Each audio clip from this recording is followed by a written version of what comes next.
Hey, I just wanted to shoot a quick video to help somebody, possibly, because I could not find any help online. Installing a SR Performance short throw shifter in my 94 Mustang Cobra.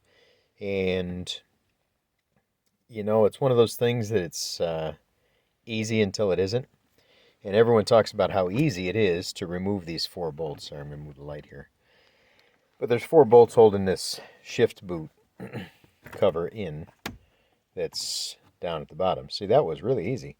It was not, though. You can probably see the grind marks on there because there's four little bolts holding it together, and they look like that. Um, the problem is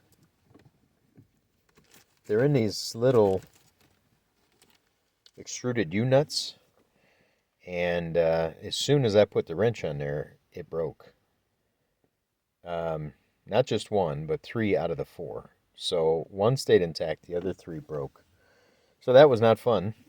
I had to get a Dremel tool with a reinforced cutoff wheel. I went through a couple of them and just had to grind the heads of the bolts off.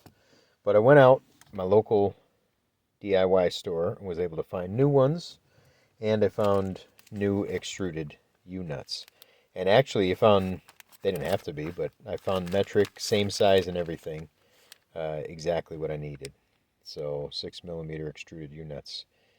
And so now you can see I put those in right there, there, and there's the lone survivor.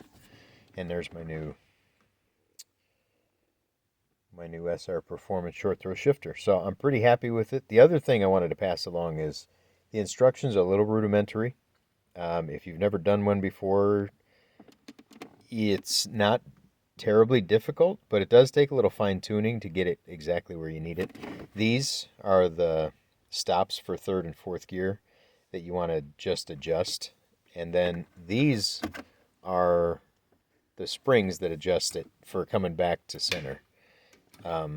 It's nice. It did take a bit of work, and you see it didn't snap completely back all by itself if you do it slowly. But I mean, you're not supposed to shift gears slowly, anyways. Um, but what I wound up doing was it comes with extra springs. I wound up putting two of the heavier duty springs in there, and then I just kept adjusting slowly until I got it where I wanted it. So that's my tip for the day. Hope that helps somebody because, like I said, I didn't see, everybody's kind of like, oh, it's so simple. Remove those four bolts and then make the adjustments. But that's great if you've done it before. If you haven't done it, it takes a little trial and error. So that's it.